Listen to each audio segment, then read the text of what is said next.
ఏ ఒక్క రాజకీయ నాయకుడు ఇంటికి వస్తే ఫస్ట్ నా పిల్లల కోసం, నా మనమరాళ్ళ కోసం ఏడగట్టిరు దవాఖానా, నా పిల్లగాని బడేడు ఉంది, నా పిల్లగాని భవిష్యత్ ఏంది, 500 రూపాయల పిల్లల జీవితాలు నమ్ముకుంటున్నాం చాలాసార్లు. సో ఇది తప్పు.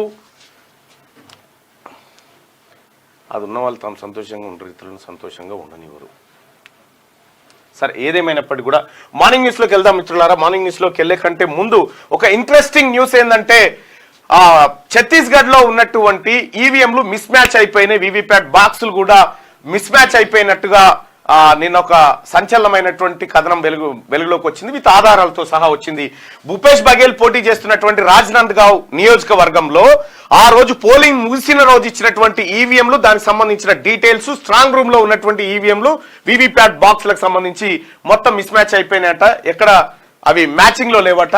ఇవి నిన్న భూపేష్ బఘేల్ నిన్న రాత్రి ఛత్తీస్గఢ్ మాజీ ముఖ్యమంత్రి ఈ అంశాన్ని బయటికి తీసుకొచ్చిండు. సో మరి అది ఎంతవరకు నిజం ఏం కథ అనేది తేలాల్సి ఉంది. మొత్తానికైతే ఈవీఎం బాక్సుల్లో చాలా మార్పులు వచ్చినాయి, తర్వాత వీవీప్యాట్లు మారిపోయినాయని చెప్తా ఉన్నారు. అయితే ఎలక్షన్ కమిషన్ ఆఫ్ ఇండియా ఈ అంశాన్ని ఖండిస్తా ఉంది. ఆయన ఆధారాలతో సహా ఏవేవి ఎట్లా మారిపోయినాయి ఏం కథ అనేది ఆయన ట్వీట్ కూడా చేసినాడు. దీనికి election commission of India reply కూడా ఇచ్చింది. అయితే ఇక్కడ ఉన్నటువంటి ఈ యూనిట్ బాక్స్ ఏదైతే ఉందో, యూనిట్ బాక్స్ ఐడి ఇగో ఈ కన్హార్పూర్ లో 2689 ఉండాలి, కానీ స్ట్రాంగ్ రూమ్ లోకి వచ్చేసరికి అదే కన్హార్పూర్ కి సంబంధించిన బాక్స్ మారిపోయింది, 49848 వచ్చింది. ఇట్లా ఎక్కడికక్కడ ఇక్కడ 3827 ఉండాల్సింది ఇక్కడ పోయి 327 అయిపోయింది. సో ఇట్లా మొత్తం ఎక్కడికక్కడ మారిపోయినాయి అని చెప్పి ఇదో డోంగర్గర్, ఆ తర్వాత కుజి, రాజ్నంద్గావ్, ఆ తర్వాత రాజ్నంద్గావ్ పార్లమెంట్ సెగ్మెంట్ కే కాదు అనేకమైనటువంటి సెగ్మెంట్లలో మార్పులు జరిగినాయి అనేది భూపేష్ బఘేల్ ఆరోపణ. Congress, Indian national Congress party ఆధారాలతో సహా చూస్తూ ఉంది. అయితే ఇక్కడ క్లియర్ గా ఇప్పుడు మరి దొంగలు ఎట్లా దొరకాలి, నిజంగా ఇదే వాస్తవం అయితే ఎట్లా దొరకాలనేది ఒక చర్చ జరుగుతూ ఉంది. ఆ చర్చకు సంబంధించి చూద్దాం. సో ప్రజలారా, ఏంటి రజని బ్రేకింగ్ ఉంది, పోస్టల్ బ్యాలెట్ సంబంధించిన లీడ్స్ వస్తూ ఉన్నాయి. సో ఇప్పటి వరకు దేశవ్యాప్తంగా పోస్టల్ బ్యాలెట్ కౌంట్ స్టార్ట్ అయింది, 8 గంటలకు స్టార్ట్ అవుతుంది కదా. సో మనకు అందుతున్న సమాచారం ప్రకారం ఎన్డీఏ 41 స్థానాలు, ఇండియా కూటమి 12 స్థానాలు, ఇతరులు 5 స్థానాల్లో ఆధిక్యంలో ఉన్నట్టుగా మనకు సమాచారం ఉంటా ఉంది. రైట్ గా. అయితే పోలింగ్ జరిగినటువంటి రోజు, పోలింగ్ డే రోజు అభ్యర్థికి ఏం చేస్తారంటే ఫామ్ C17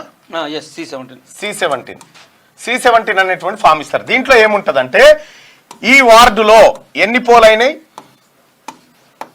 పోలైనాయి, ఆ తర్వాత ఈవీఎం మిషన్ డీటెయిల్స్ ఏంటి, ఆ తర్వాత వీవీప్యాట్ల డీటెయిల్స్ ఏంది, మొత్తం క్లియర్ గా ఇవి ఇస్తారు. అయితే దీంట్లో ఈ కౌంటింగ్ రోజు ఉంటది కదా, కౌంటింగ్ రోజు ఈ ఫామ్ తో ఈ పెట్టే ఇప్పినప్పుడు ఈ వార్డులో పోలైన ఓట్లు మాత్రమే చూపించాలి, అదే మిషన్ ఉండాలి, అదే వీవీప్యాట్ బాక్స్ ఉండాలి. అయితే ఛత్తీస్గఢ్ లో మాత్రం ఇది మిస్ మ్యాచ్ అయిపోయింది.